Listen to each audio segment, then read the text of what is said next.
परम पिता परमात्मा पूर्ण ब्रह्म सर्व सृष्टि रचनहार कबीर परमेश्वर जी की असीम रजा से आप सभी पुण्यात्माएं सत्संग सुनने के लिए उपस्थित हुए। पुण्यात्माओं, मनुष्य जीवन बहुत ही दुर्लभ है और जब तक हम सत्संग में नहीं आते, सत्संग नहीं सुनते, तब तक हमें ये ज्ञान नहीं होता कि मानव शरीर किस लिए प्राप्त हुआ था।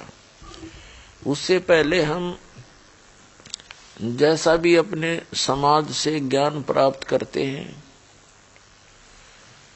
और जो सभी क्रियाएं कर रहे होते हैं, हम भी उन्हीं क्रियाओं में व्यस्त होते हैं और उन्हीं क्रियाओं को हम अंतिम मान के अपना जीवन यापन कर रहे होते हैं। जब हम सत्संग सुनते हैं, सत्संग के अंदर वो सत्वचन सुनाए जाते हैं जो गॉड गिवन होते हैं, क्योंकि मनुष्य की जो सोच, मनुष्य की बुद्धि मानव स्तर की ही होती है। वो चाहे कितनी ही कविताएं बना ले, कितने भजन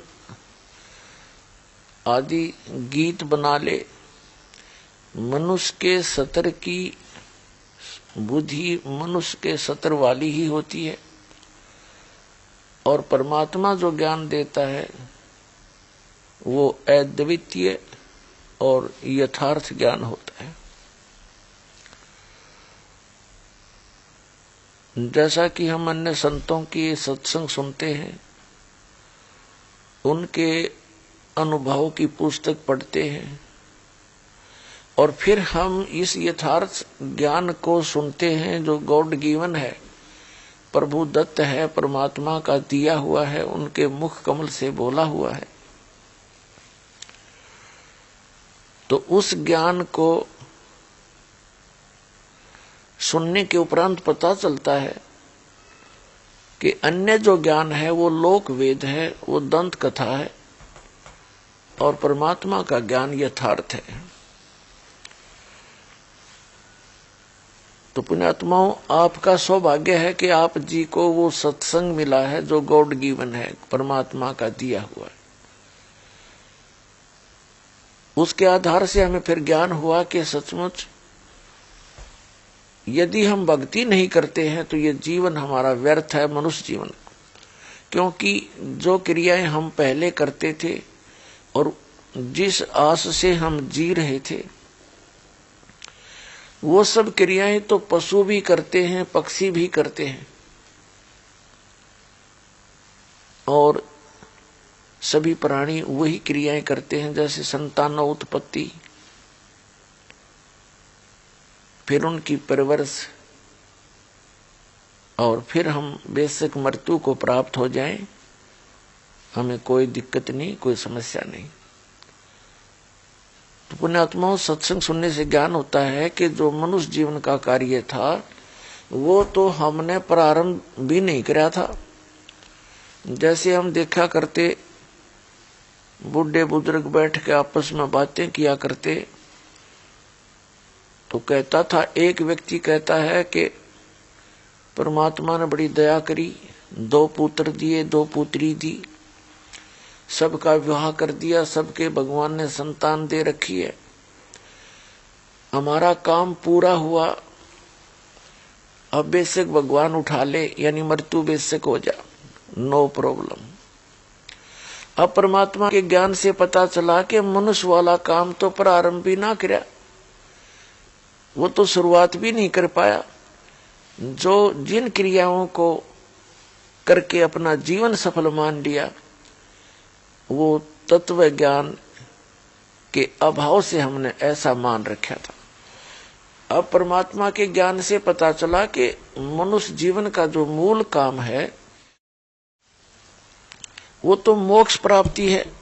बाकी आपका संस्कार, आपका प्रारब्ध आपको मिल रहा है, ये तो ना भक्ति करते उनको भी मिल रहा है और जो सत भक्ति ना कर रहे, ये शास्त्र विरुद्ध साधना कर रहे, उनको भी मिल रहा है। जिस समय आप सत भक्ति प्रारंभ करोगे, उससे आपको दोनों लाभ होंगे कि एक तो आपका प्रारब्ध का जो जीवन है, जो आपका जीवन सफर है, वो भी परमात्मा के सहयोग से, उस परमात्मा की पावर से आपको बहुत लाभ देगा। आपके जीवन में आने वाले जो संकट हैं उनको दूर करेगा। जिन पाप कर्मों के कारण आपको हानि होनी थी, कोई अंग भंग होना था या किसी घर के सदस्य की मृत्यु होनी थी या आपकी ही मृत्यु होनी थी, तो उनसे बचाव करता है भगवान, वो पूर्ण परमात्मा। जब हम सत मंत्रों का जाप करते हैं, सतनाम और सार नाम का। सत मंत्र वैसे सारे ही होते हैं, कंप्लीट कोर्स जो होता है, जो पूर्ण साधना है, प्रथम मंत्र से लेकर तीसरे मंत्र तक की जब आपको प्राप्त हो जाती है, तो परमात्मा आपके सांसारिक सुख भी आपको प्रदान करेगा, आपके जो संसारिक जो कष्ट हैं वो भी मिटावेगा, और सांसारिक सुख, भौतिक सुख ये भी देता है। जब हमारे को यहाँ की सुविधाएं कुछ प्राप्त होती नजर आवेंगी, तब हमारी रुचि भगवान में अधिक बनती है। तो तभी हमारी रुचि परमात्मा में बढ़ेगी जब हमारे सांसारिक सुख होंगे। यदि किसी को बहुत भयंकर आपत्ति ने घेर रखा है, तो वो भक्ति नहीं कर सकता, क्योंकि उसका दिमाग, उसका माइंड, उसकी बुद्धि उस संकट का ही चिंतन करती रहती है, वो टेंशन बनी रहती है। तो परमात्मा दया बख्शते हैं। जिस कारण से आपको टेंशन है, पहले उस टेंशन ने खत्म करेंगे और फिर आपकी रुचि बनेगी परमात्मा में। आपके अंदर एक विशेष प्रेरणा होगी, उमंग बनेगी, और फिर बार बार के सत्संग सुनने से आपको पता चल जाएगा कि मनुष्य जीवन का तो उद्देश्य ही कुछ और था। इसके लिए परमात्मा स्वयं आकर बताते हैं, कबीर देव जी, पुण्यात्माओं, सबसे पहले तो हमने ये निश्चय करना है कि परमात्मा एक है, अल्लाह एक है। उसको रब कहो, गॉड कहो, खुदा कहो, अल्लाह कहो, ईश्वर कहो, राम कहो, वो एक है। और अन्य जो जिनकी हम पूजा किया करते थे, वो अन्य देवताओं में आते हैं। सबसे पहले हमने परमात्मा की परिभाषा से परिचित होना चाहिए। जब तक हम प्रभु की परिभाषा से परिचित नहीं होते, तो हमारे मन की शंकाएं समाप्त नहीं होंगी। क्योंकि हम किसी से सुनते हैं, वो कुछ ज्ञान दे रहा है, दूसरे से सुनते हैं, वो किसी को भगवान बता करके हमें अपनी तरफ आकर्षित करता है। और जब तक हमें स्वयं ज्ञान नहीं होगा, तो हम किसी के भी बहकावे में आ जाएंगे और उस वाले ज्ञान को ग्रहण कर लेंगे और पहले वाले को छोड़ देंगे। तो वो तो वही दशा होगी, आसमान से गिरे और खजूर पर अटक गए। तो इसलिए सबसे पहले हमने आध्यात्मिक ज्ञान को पूर्णतः समझना होगा। और जब हम पूर्णतः समझ लेंगे, फिर हमें कोई डगमग नहीं कर सकता। इसके लिए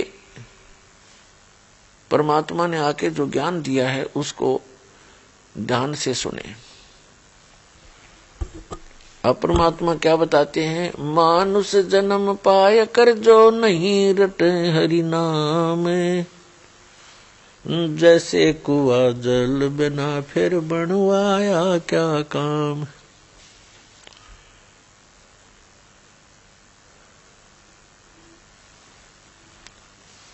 राम नाम रटते रहो जब तक घट में प्राण, कदे तो दीन दयाल के बनक पड़ेगी कान।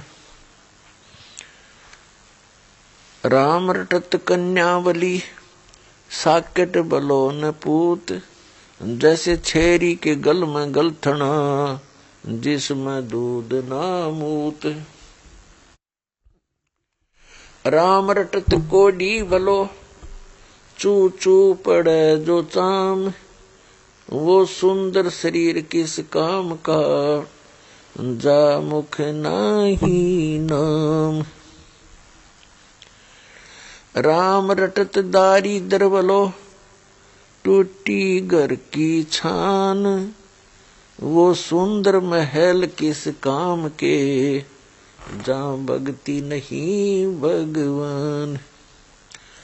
कबीर जिव्या तो वाहे भली जोरट हरि नाम, नहीं तो काट के फेंक दियो ये मुख में बलो ना चाम।